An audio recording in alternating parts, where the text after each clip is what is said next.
నువ్వు చెప్పిన ఆ పిచ్చి అబద్ధాలు నాన్నగారికి నా నోటితో నిజమనేలా చెప్పించు.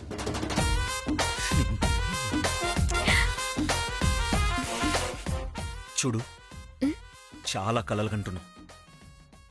నేను కన్న కలలన్నీ నీ వల్ల నాశనమైపోయాయి. నీ కలలు కూడా ఎన్నటికీ నెరవేరవు.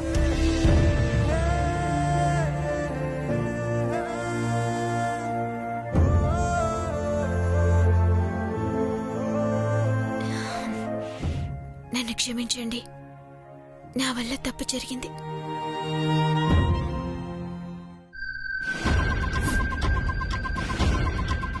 వైదేహీనేమో మనవణ్ణివ్వమని అడిగి మురిసిపోయి మాట్లాడుతున్నారు. నా వైపేమో కొరకొర చూస్తున్నారు. నేనేమన్నా పిల్లల్ని కననన్నానా? నా మొగుడి పరిస్థితి అలా ఉంటే నేనేం చేయను?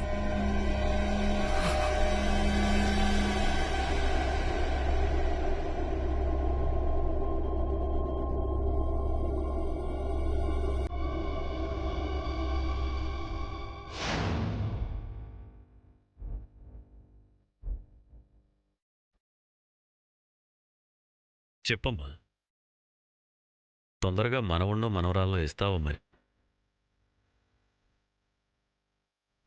ఒక్కరినివ్వడం కుదరదు, ఇద్దరిని కవల పిల్లల్ని ఇద్దామంటున్నారు. అయినా ఈ అనాథని నెత్తినెక్కించుకొని నన్ను తక్కువ చేస్తుంటే చూస్తూ ఊరుకుంటానా?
నడుమిరగ్గొట్టి పిల్లలు కనకుండా చేద్దామనుకుంటే వాళ్ళని ఇంకా దగ్గర చేసి ఎంకరేజ్ చేసినట్టయింది.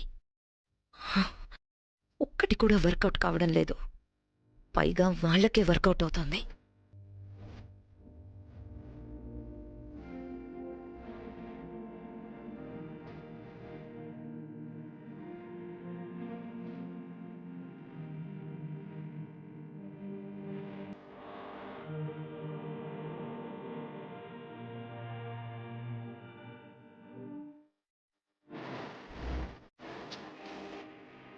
ఏ, ఛీ, లే లే లే ఛీ. ఏయ్, లే లే. మీద పడి అలాగే ఉండిపోతావేంటి? మనిషిని అనుకున్నావా, సోఫా అనుకున్నావా? లే లే. లేస్తున్నావు, మీరే లేవనిస్తే కదా. ఏయ్, లేవనివ్వకపోవడం ఏంటి? ఏం మాట్లాడుతున్నావు? జనవరి మాసం ఇది మంచు కురిసే సమయం. లే, చెప్పేది నీకే. లే లిగు. అయ్యో బాబోయ్, ఆ? నేనేం చూడలేదు బాబు, నేనేం చూడలేదు. రే అంజీ, అయ్యో బాబోయ్, నేనేం చూడలేదండి, లే. నేనేం చూడలేదు, నేనేం చూడలేదు బాబు. ఏమంటున్నాను కదా. అబ్బాయి గారు పర్లేదు, నాకు అర్థమైంది మీ బాధ. పెద్దయ్య గారు పిల్లల్ని ఇమ్మని అడిగారు, మీ తాపత్రయం మీరు పడుతున్నారు. చేతి తప్పేముంది? చేతి. లే. అయ్యో బాబోయ్, కానిండి కానిండి. రేయ్, నోరు ముయ్యరా. నువ్వేంటి లేవకుండా అలా చూస్తూ ఉన్నావు? అబ్బాయి గారు, కొన్ని అలా కలిసి వస్తాయి, ఎవరు ఆపలేరు. లే. అమ్మాయి గారు, మీరేం సిగ్గుపడొద్దు, ఓకేనా? నేనేం చూడలేదు, ఎవరికి చెప్పను. కానిండి కానిండి, అంతే అంతే. రేయ్, లేచానంటే చావు కొడతా. ఇప్పుడు అర్థమైంది, నా కొంగు మీకు చుట్టుకుపోయినట్టుంది.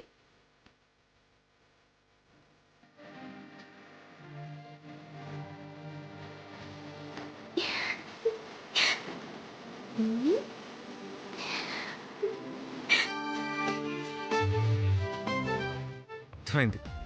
అన్ని డ్రామాలు.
నువ్వా? నువ్వేం చేస్తున్నావురా ఇక్కడ?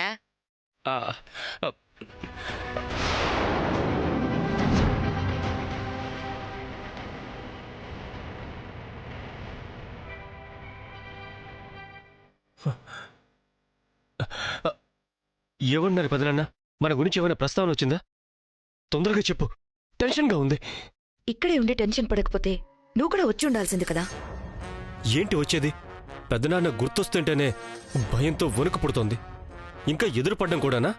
ఆయన స్పృహలో లేనప్పుడు చంపేస్తానని కత్తి పట్టుకుని అంత ధైర్యంగా వెళ్ళావు. స్పృహలోకి రాగానే భయం వచ్చేసిందా? ఆ కత్తి ఊసేతద్దు. దానివల్ల వచ్చిన టెన్షన్ ఇదంతా. ఎక్కడ పెట్టానో అది ఎవరికి దొరుకుతుందో. అసలు ఆ పోటుకే పోతాడనుకున్నా, కాని బతికేశాడు. అప్పుడు నన్ను చూశాడో లేదో. ఇంతకీ లోపల నా గురించి ఏమన్నా మాట్లాడాడో లేదా?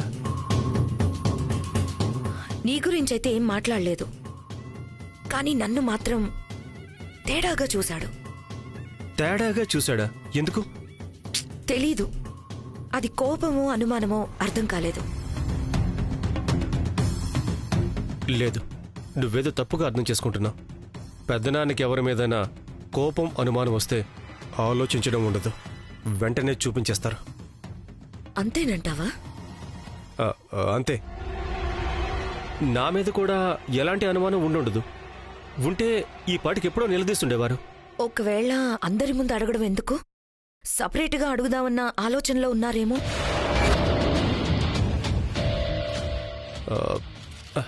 లేదు లేదు, అలాంటిదేం ఉండదు. ఒకవేళ అలాంటి ఆలోచన ఏదైనా ఉండి పిలిచి ఎందుకిలా చేశావని అడిగితే అప్పుడేం చెప్తావు?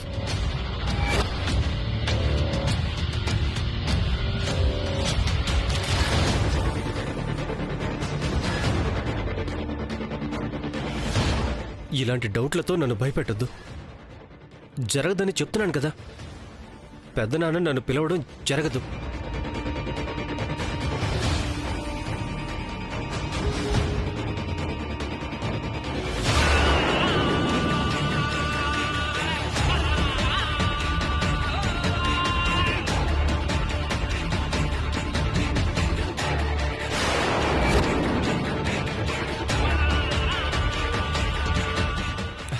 దేవుడి దయ వల్ల పెద్దనాన్న తొందరగా కోలుకున్నారు కాబట్టి సరిపోయింది.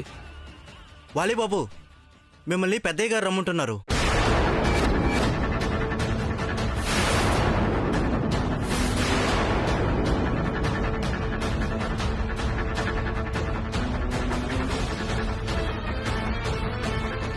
ఎందుకు? ఏమో తెలీదు బాబు, వెంటనే రమ్మంటున్నారు.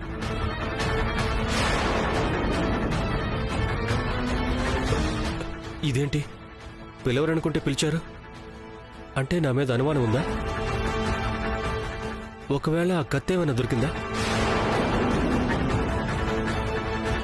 తినబోతూ రుచి ఎందుకు అడగడం? వెళ్ళిరా, విషయం ఏంటో తెలుస్తుంది. వెళ్తా. ఒకవేళ నా మీద అనుమానం ఉండి ఏదైనా యాక్షన్ తీసుకోవాలని చూస్తే మాత్రం అంత ఈజీగా దొరకను. ఏదో ఒకటి తేల్చుకునే వస్తాను. ఇదిగో, ఈ ఆవేశమే వద్దు అనేది. అసలు ఏమంటారో ఏంటో ముందు కనుక్కొనిరా.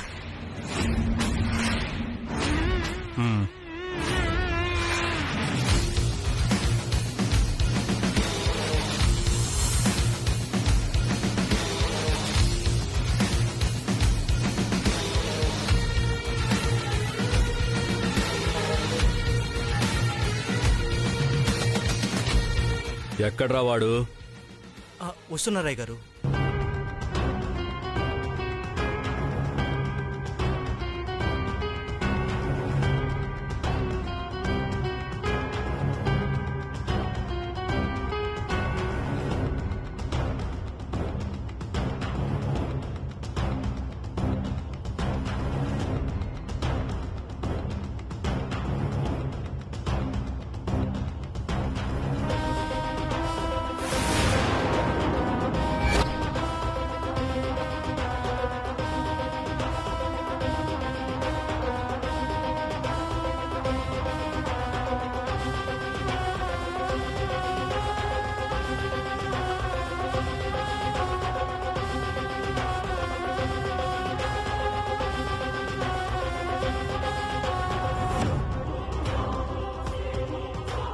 పెదనాన్న పిలిచారంట.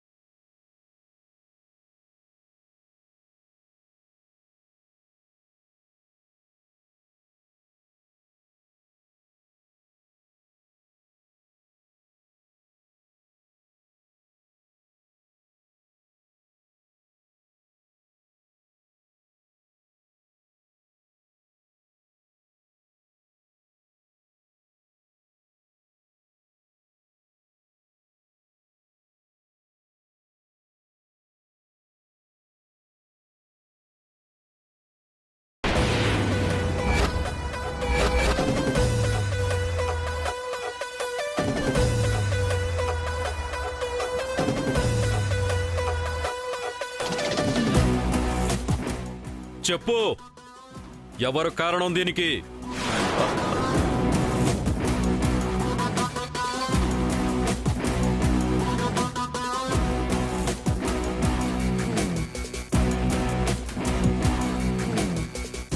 పెదనాన్న అడగడం, నాన్న తలదించుకోవడం చూస్తుంటే నా గురించి అంతా తెలిసిపోయినట్టుంది. ఇక్కడే ఇలాగే ఉంటే నా చాప్టర్ క్లోజ్. తెలియదు కదా, మనకేదన్నా కష్టమో నష్టమో వచ్చినప్పుడు కలిగే బాధ కన్నా దానికి కారణమైన వాడెవడో తెలియకపోతే కలిగే బాధ 100 రెట్లెక్కువ.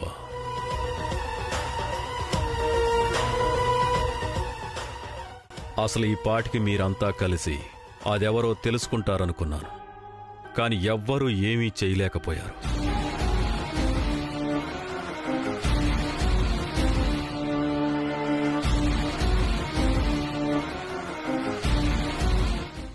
అమ్మయ్యా, పెదనాన్న నన్ను అనుమానించడం లేదు. మనం సేఫ్. అప్పుడే పోలీస్ కంప్లైంట్ ఇద్దాం అనుకున్నాను అన్నయ్య. కానీ తర్వాత హోమం హడావుడిలో పడ్డాం, నువ్వు కూడా కోలుకోవడంతో ఆ విషయం గురించి ఆలోచించలేదు. వాడు నన్ను పొడిచి పారిపోతున్నప్పుడు ముందుగా చూసింది నువ్వే కదరా. వాడి మొహం చూడలేదా? లేదు పెదనాన్న, ముసుగు వేసుకున్నాడు. మొహం సరిగా కనిపించలేదు.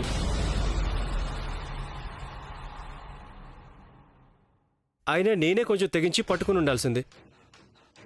మిమ్మల్ని అలా రక్తంలో చూసేసరికి షాక్లో ఏం చేయాలో తెలియలేదు.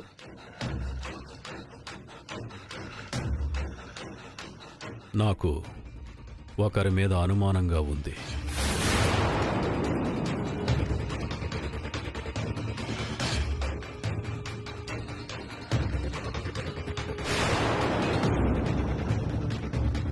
ఆ రోజు గుళ్ళో వైదేహి దేవాంశులను గదిలో పెట్టి తాళం వేశారు కదా, వాళ్ల పని అయి ఉంటుంది.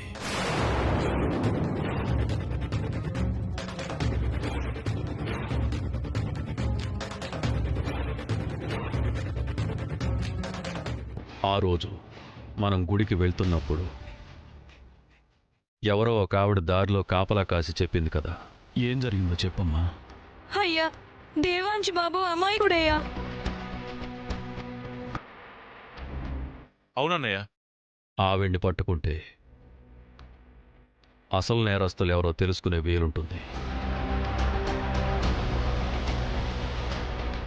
అప్పుడు నా పరువు మీద కొట్టాలని చూశారు. ఇప్పుడు నా ప్రాణాలే తీయాలని చూశారు.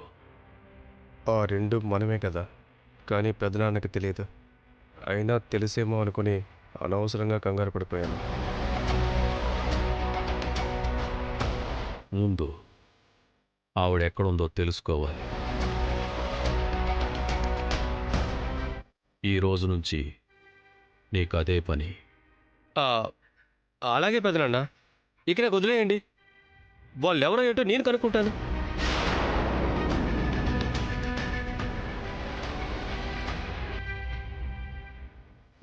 నేను కనుక్కుంటాను పెదనాన్న, మీరు రిలాక్స్గా ఉండండి.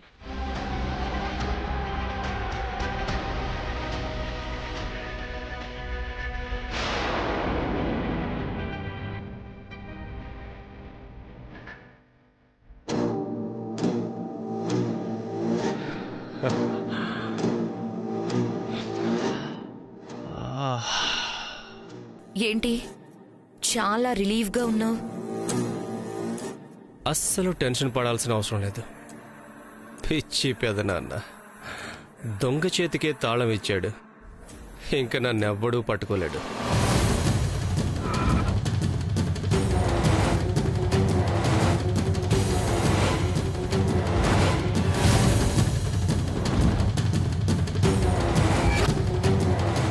పోలీసులు వస్తున్నారేంటి?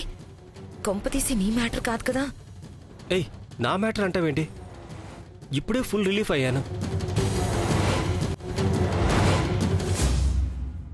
సరే చూద్దాం పద.